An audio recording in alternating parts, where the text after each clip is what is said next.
Տիկին Կարապետյանց մասնակցում եք պատիվ ունեմ խմբակցության կողմից ներկայացված եկեղեցի պետություն ներկայիս իրավիճակի վերաբերյալ հայտարարության նախագծի մասին լսումներին։ 2018 թվականից հետո, երբ Նիկոլ Փաշինյանը ասում էր պետությունը պետք է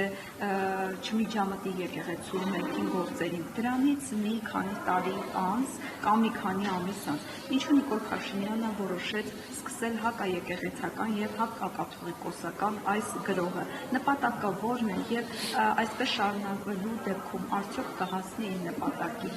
Անկեղծ ասած, ինձ համար ամենաանսպասելի process-ը, որ մենք կարող ենք օրինակ նախկին իշխանությունների ներկայացուցիչների հետ ինչ որ թեմայով ունենալ այս չափ ընդհանրություններ, բայց սա որոնք մեղմ ասած կատակով իրենք ասում են դասակարգային թշնամություն ունենք ու միշտ եղել ենք բարիկադների տարբեր կողմերում, բայց այս այն հարցերից մեկն է, որտեղ իմը, քոնը, դու անցյալում ինչ ա եղել, այս հարցերը բոլորը դրված են մի կողմ, որտեղ իսկապես խնդիր կա, իսկապես էկզիստենցիալ խնդիր կա, որտեղ հայ առաքելական եկեղեցին դա ուղղակի տենց կրոնական կառույց չի, դա Հայաստանի Հանրապետության հայ ժողովրդի համար առհասարակ կարևորագույն կառույցներից մեկն է եղել միշտ բոլոր ժամանակներում հիմնադրման պահից եւ մինչեւ այսօր։ Հետեւաբար այս հարցում, այս կրոնական կազմակերպության պաշտպանության տեսակետից տարաձայնություններ լինել չեն կարող։ Ինձ համար նաեւ որպես նախկինում իրավապաշտպան գործունեությունով զբաղված մարդ առնվազն տարակուսելի էր այն իրավիճակը, որը ստեղծվեց, որովհետեւ մենք բոլորս ամբողջ քաղաքասարակությունը ցանկացած իրավիճակում,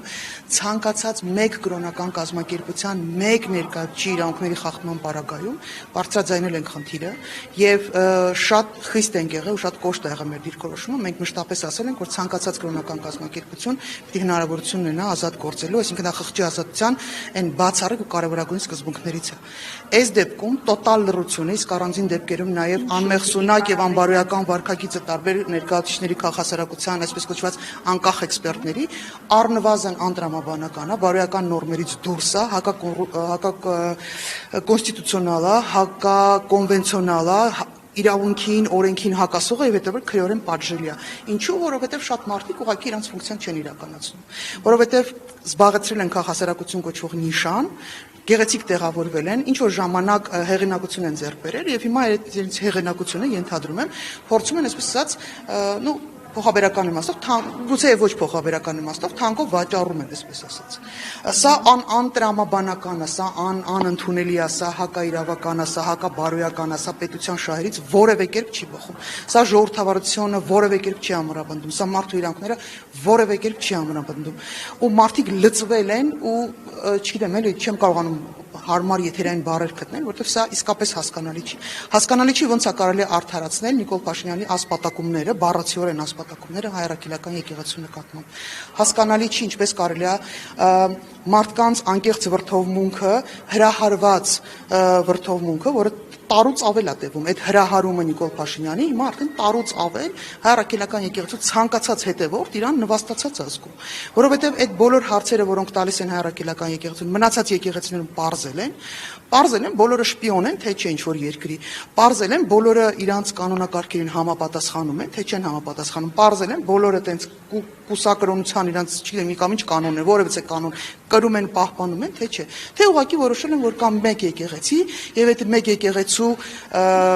այսպես չեզոքացնելու տեսակետին շատ կարեւոր իրենց առաքելություն ունեն։ Նորից զուգահեռաբար պետք է մի ուրիշ հարցեր նայել։ Սա ումա ձեռնտու։ Այս process-ը ումա ձեռնտու։ Արդյոք Հայաստանի Հանրապետության քաղաքացիների համար ձեռնտու process-ը կա։ Վստահ եմ, որ ոչ։ Հայության համար ավելի լայնված իմաստով ձեռնտու է, թե ոչ, բնականաբար ոչ։ Փորձել գտնել կապերը, այս իրավիճակը ձեռնտու է միայն այն մարդկանց, ովքեր չեն ուզում Հայաստանի Հանրապետության ամրացումը, Հայաստանի Հանրապետության կայունությունը, Հայաստանի Հանրապետության ներսում մարդկանց հոգեպես հանգիստ լինելը, իրար վստահելը, պառակտման բացակայությունը, որի բացակայության պայմաններում մենք կարող ենք շատ ավելի ուժեղ ամուր լինել եւ եկեղեցու կարողությունները օգտագործելուն դեմ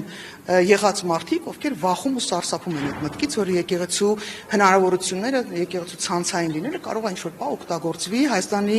հայկական շահերը առաջ մղելու համար։ Այս բոլոր մարդիկ եւ ամենակարևորը նորից այդ պատվերը ակնհայտ է, չէ՞ որ գալիս է Ադրբեջանից, ակնհայտ է։ Այսօր առաջամարտիկ, այնպես չի որ օրինակ Թուրքիան Թուրքիան դեմ այս process-ներին։ Բնականաբար Թուրքիան է մեծ սիրով պատրաստ է ընդունել, որովհետև շատ հարցեր կան, որտեղ ինքն էլ մեղմ ասած այդքան հաշտ չի իրավիճակի հետ, բայց խելքը հերիքում է այդքան չխառնվի, ուղիղ իմաստով չխառնվի։ Դեպետ Ֆիդանը հայտարարեց, որ իր սրտի վարչապետը Նիկոլ Փաշինյանն է, հավանաբար այդ սրտիկներն էլ իրանք փոխադարձաբար իրար են ուղարկում։ Բայց նաև Ադրբեջանը այսօրվա առաջամարտիկն է, հայ առաքելական եկեղեցու դեղ մղվող պատերազմում Ադրբեջանը առաջամարտիկն է, բայց իրականացնողը նորից ես անդադ շեշտում եմ, որ մարդիկ կան, որոնք ասում են Հայաստանում հիբրիդային պատերազմ չկա, ես համաձայն չեմ այդ մտքի հետ, Հայաստանյանությունում կա հիբրիդային պատերազմ, հիբրիդային պատերազմի առաջամարտիկը Նիկոլ Փաշինյանն է, իր պրոպագանդիստներն ու սազանդարները են կեղծ այսպես անաչառ բաներն են պրոֆեսոր ոնց են ասում, հա, մասնագետներ են տարբեր ոլորտների, որոնք լծվել են այս process-ը հրապարակելու։ Ու այս իմաստով ինքը օգտագործում է բոլոր գործիքները։ Ինքը օգտագործում ազգային անվտանգության ծառայությունը, որպեսզի գնան հոգեվորականների դռնեդուր գիշերվա կեսին դռները ծեծեն, մարդկանց դուրս կանչեն, ինչ որ զրույցներ հետը բաներ վարեն, հա։ Այս իմաստով օգտագործում են տարբեր լծակներ ոստիկանությունից սկսած մինչև, չգիտեմ, դատարաններ ու մնացած բոլոր process-ները։ Այս իմաստով օգտագործվում են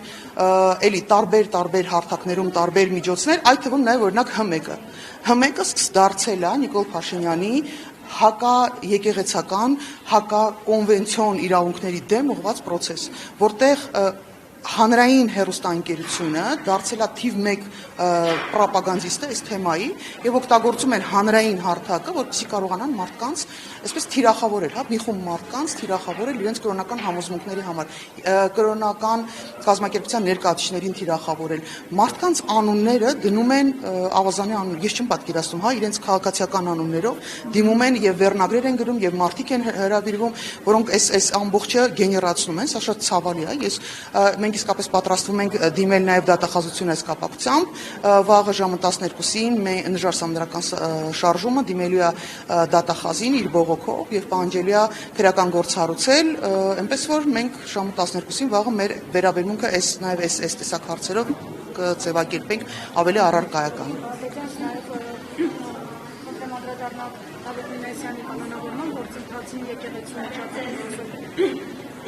Կարծում եք ինչու ամեն դեպքում հաշվի չառնվեց նրա առողջական վիճակը, որ կանանք դրվեց եւ մենք տեսանք, որ նա նաեւ վատացել է, ուշադրությունը տեղի ունեցել եւ հետո տեղափոխեցին հիվանդանոց, նաեւ այսօր տեղեկացանք, որ նրա մայրն է դիմել Ժաննա Անդրեասյանին եւ խնդրել է որպեսզի վերանայվի որոշումը կանանքի մասով։ Դուք ունեք բացատրություն այս ամեն ինչին, որովհետեւ առողջական վիճակը իսկապես անհամատեղելի է կանանքին, որովհետեւ նման հիվանդություն ունեցող անձին երբեմն ոչ դիտավորյալ կարող են հոգեբանական ողջուններ ունենան։ Այս մասով ինչու հաշվի չառնվեց որոշումը։ Նախ մնացական Մարտիրոսյանը ռուսերեն շատ լավ բառ կա, կոչվում է «Сам себя переплюнул», այս ասում եմ ձեզ։ Сам себя переплюнул, որտեվ այնպես չի, որ մնացական Մարտիրոսյանը փայլել է այտենց արդար դատավճիռներով, բայց հարցը նրանումն է, որ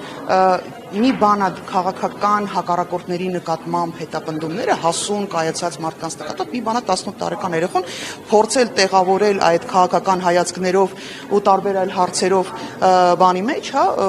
գծի մեջ ու նաև որոշում կայացնել, անշուշտ մնացական Մարտիրոսյանի դերակատարումը կատարեց։ Ես հույս ունեմ, որ ինքը գիշերները լավ չի քնելու այսուհետև, թեպետ մինչև այս պահն լավ չի պիտի քնել։ Ինչու է այսպես տրամադրված, շատ պարզ, որովհետև Նիկոլ Փաշինյանը ու իր թիմակիցները խորը ատելություն ունեն մեր երիտասարդության նկատմամբ։ Նիկոլ Փաշինյանը շատ լավ հասկանում է, որ 18+ երիտասարդները մինչև 35 ֆիզիկապես չեն մարսում իրենց վարած քաղաքականությունը, իրենք չեն մասնակցելու ընտրություններին, իսկ մասնակցելու պարագայում այն ուժն է, այն ներուժն է, որը մերժելու է, սրբելու է, տանելու է Նիկոլ Փաշինյաններին եւ թույլ չի տալու այլևս իրենց վերարտադրությունը։ Այսօր Նիկոլ Փաշինյանն ունի անձնական ապելություն եւ պատերազմի զոհերն էին դրա վառօրինակ, երբ մարդը կանգնում ասում է, դե ասում է 5000 զոհեր կարային չլինեն, բայց հարցը նույն ձև կլիներ, պրոստը ինձ ասում է բան դավաճան ասել։ Էս է իր տրամաբանությունը, էս է իր բարոյականությունը։ Ժաննա Անդրեասյանը ես ասեմ ինչ է պատասխանել։ Ժաննա Անդրեասյանը ասելու է, որ մենք հնարավորություն չունենք ազդելու դատարանի որոշումների վրա, հետեւաբար մենք չենք կարող միջամտել, մեր մոտ դատական համակարգը անկախ է, այտենց հետաքրքիր բան ու բարեփոխումների արդյունքում ավելի է անկախացել։ Իսկ Վեդի համայնքապետի ողջունությունն է, որ քրեակատարողական կանցկացնելը չի դանգայ։ Սա իրանց իրական բարոյական կերպարն է։ Գիտեք, դուք կարող եք անգամ քաղաքական հայացքներով տարբերվող մարդկանց նկատմամբ ինչ-որ գործողություն տեղ ունենա, բայց դու որպես մարդ պրոստը որպես մարդ չընդունես այդ գործողությունը։ Նույն օրինակ, չգիտեմ, բանի սպանությունը, որ տեղի ունեցավ համայնքապետի Վալոդիայի, հա, դուք կարող ես քաղաքական հայացքներով համաձայն չլինել ինչ որ բաների հետ, բայց ինքնին այդ դեպքը ինքը ողբերգություն է։ Դու կարող ես օրինակ Արմենի Գրիգորյան Կավենշիկի հետ համաձայն չլինել այդ ձևակերպումների մեջ, բայց այն ինչ որ տեղի ունեցավ, դա ողբերգություն է։ Մարդկային դու որպես մարդ դու վերապրում ես դա որպես ողբերգություն։ Ցավում եմ, չնայած զարմացած չեմ, որ ԿՊԱ-ականներին աջակցում են կամ ԿՊԱ-ականներ են այն մարդիկ, ովքեր որ այսպիսի մտածողություն, այսպիսի վարքագիծ ունեն, այլապես իրենք ԿՊ-ին չէին սատարում։ Շնորհակալություն։